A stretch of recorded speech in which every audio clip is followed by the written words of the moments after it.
My family hijacked my vacation plans for my golden sister and her kids, but this time I had my own secret escape plan.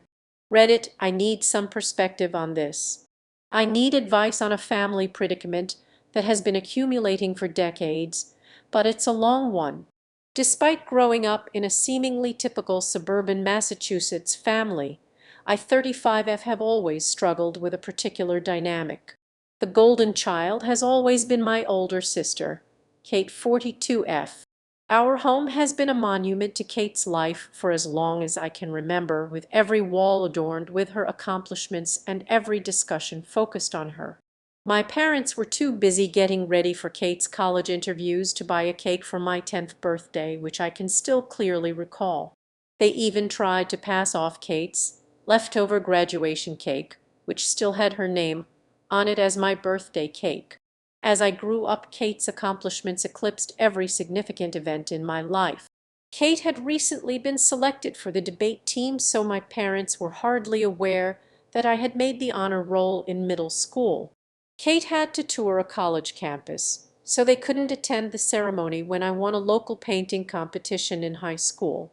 Knowing that expressing my accomplishments would only elicit a brief "that's nice, dear" before the topic of Kate was brought up again, I learned to celebrate them in private, in my room. Even our possessions revealed the priorities of our family. The newest technology, stylish clothing, and everything Kate needed for her many extracurricular activities were always in her room. In contrast, my room was filled with hand-me-downs. When I expressed interest in taking music lessons, I had to make do with Kate's abandoned violin, her old clothes, and her old school supplies. I had trouble playing the violin since it was too large for me. "We already spent so much on Kate's piano lessons this year," my mother responded when I asked for a suitably sized one. All the way through high school, the trend persisted. I was forced to use borrowed library books to study while Kate received private instruction for her SATs. My parents took out a loan for her to buy a car for college, while they advised me to take the bus when I needed assistance getting around. Kate's needs and desires were at the center of every financial choice, family discussion, and holiday preparation. It was really difficult in college. With the full backing of our parents, Kate earned her degree from a renowned university. They clarified, "We're still paying off Kate's student loans. You'll need to figure out the rest on your own." To make ends meet, I worked two part-time jobs while I was a student, frequently dozing off over my textbooks. In the meantime, Kate was beginning her career at a position our parents had helped her land through their contacts.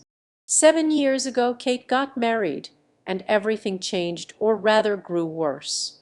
For a whole year, our family's whole attention was on her wedding. She had the ideal wedding, a designer gown, an opulent location, and a guest list of more than 300.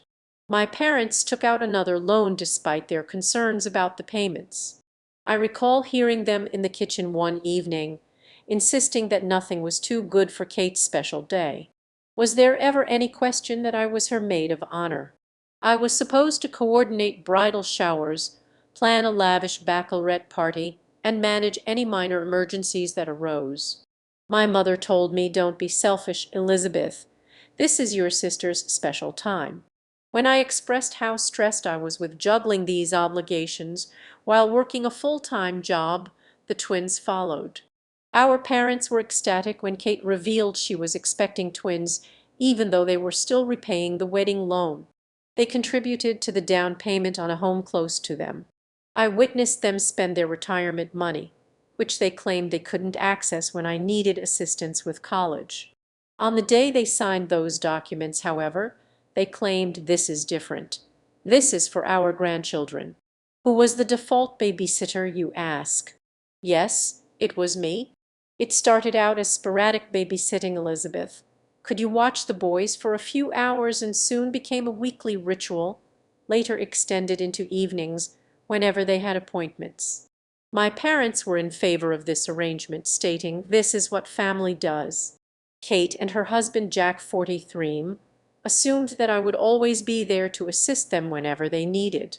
Even while I adore them, the twins' now active 7-year-olds are draining. The routine is the same every weekend. Kate unexpectedly drops them off at my place, usually with a pretext that she needs me time or has essential errands to run. The boys transform my tiny apartment into a catastrophe. Kate starts crying about how overwhelmed she is when I try to set limits or ask for advance warning, and my parents criticize me for not being supportive. I put in a lot of overtime to establish myself in the marketing industry and recently received a promotion offer that would involve greater hours and more travel. My mother remarked, "But what about the twins? Your sister needs you here." Kate added, "You can't take that job, Elizabeth." When I brought this topic up during a family dinner in the hopes of receiving some congratulations, it seemed as though my time, profession, and life were completely irrelevant. My father added, "Family should come first, Elizabeth." My mother always responds, "Your sister has 2 children to look after. You don't know what tired really means." When I tried to explain how overwhelming it all is, Kate accused me of being envious of her life and her kids. She replied, "You're just bitter because you're still single," as though my marital status were the only factor that determines my value as a person. After a particularly demanding weekend with the twins, I made the decision to finally treat myself to a beach vacation last month. They had successfully damaged my laptop and left permanent markings on my couch. I knew I needed a vacation. I discovered a small, unpretentious resort in Florida that was ideal for a tranquil retreat. My mother's eyes glowed when I brought it up during our weekly family supper.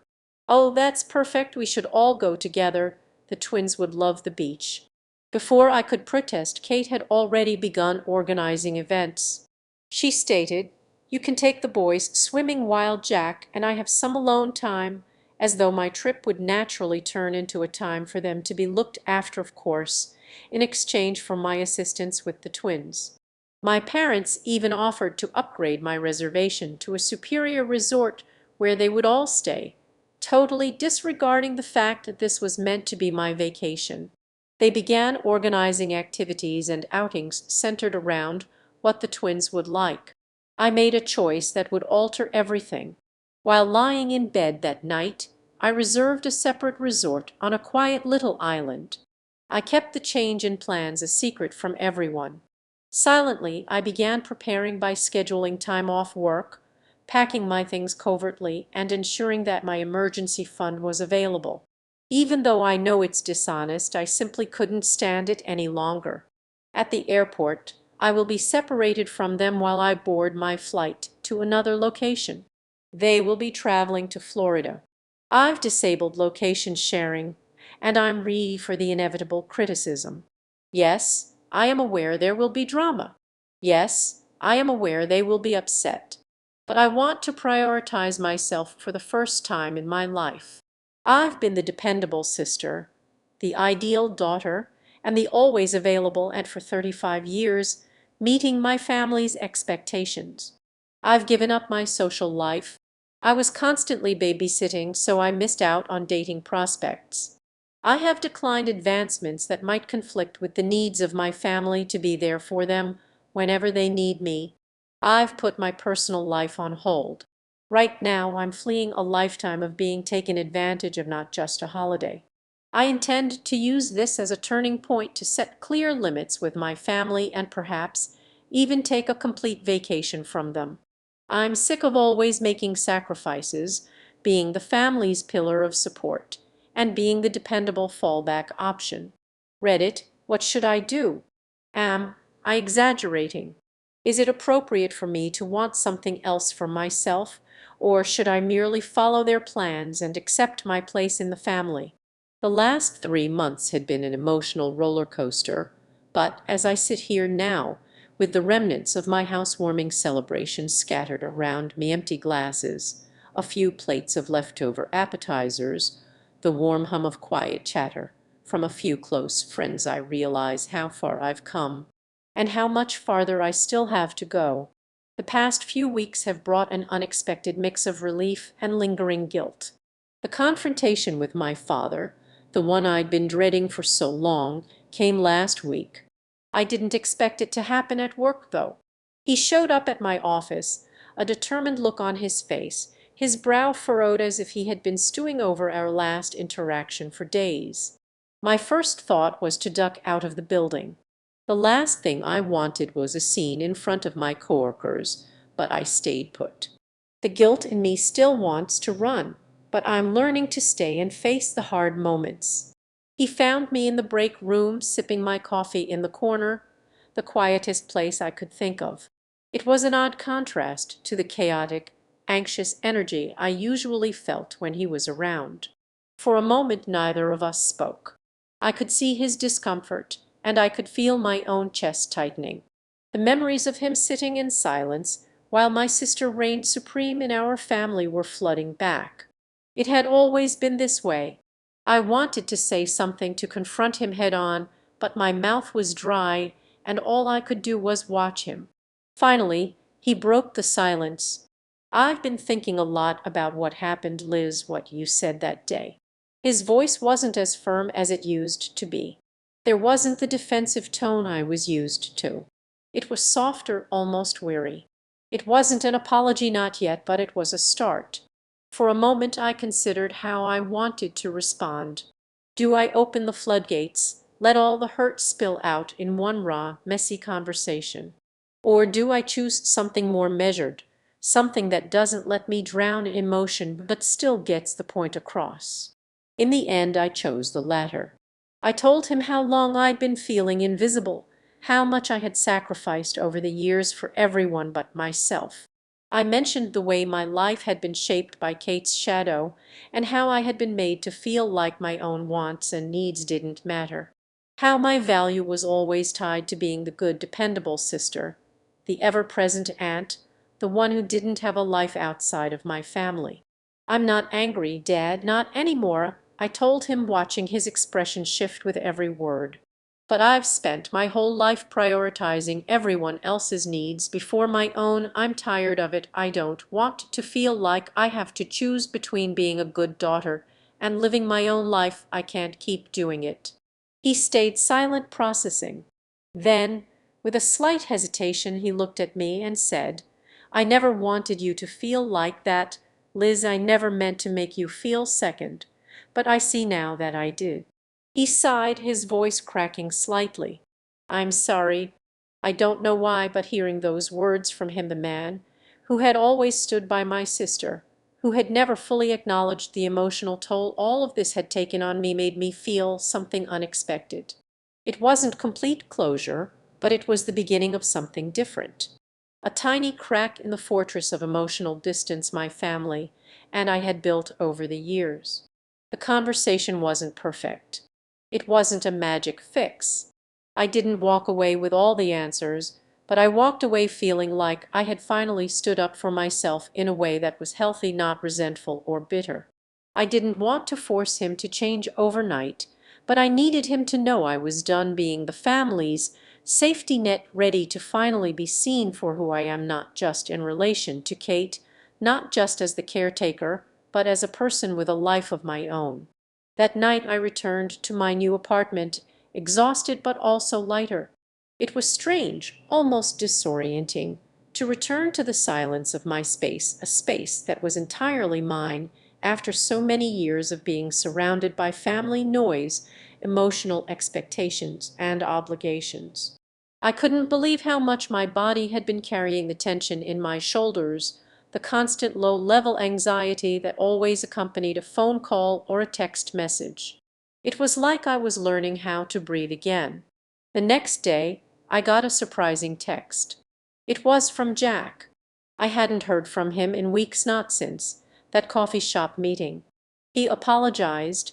I didn't expect that from him. It felt like a small shift, but it was significant.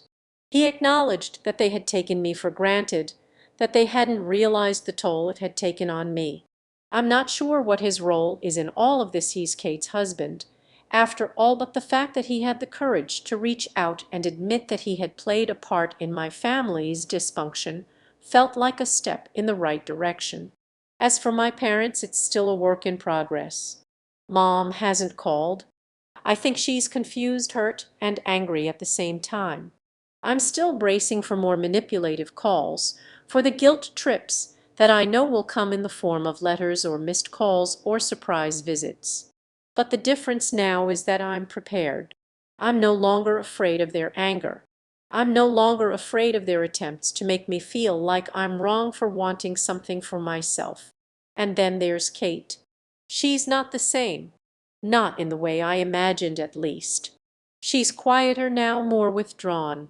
I'm sure she's upset with me, but the anger doesn't feel as sharp as it once did. She's been forced to step up more with the twins, something I know she didn't expect to do without my constant support. There's a kind of quiet resentment that lingers between us, but I'm starting to realize that's not my burden to carry anymore. In the last 3 months, I've experienced a transformation, not just in terms of my relationship. For the first time, I am learning what it means to put myself first. I've been going to therapy, building relationships outside of my family, rediscovering hobbies and passions I had long abandoned. My career is flourishing, and I've started dating casually. I feel like a person again, not just a placeholder in someone else's life. The road ahead isn't going to be easy. I know that. My family hasn't fully accepted this new version of me, and they may never completely understand it. But I've accepted that. I've stopped expecting them to validate my choices, and I've stopped waiting for them to change. What matters now is that I've changed, and that above all feels like a victory. I'm learning how to live for myself, and it's the most liberating thing I've ever done.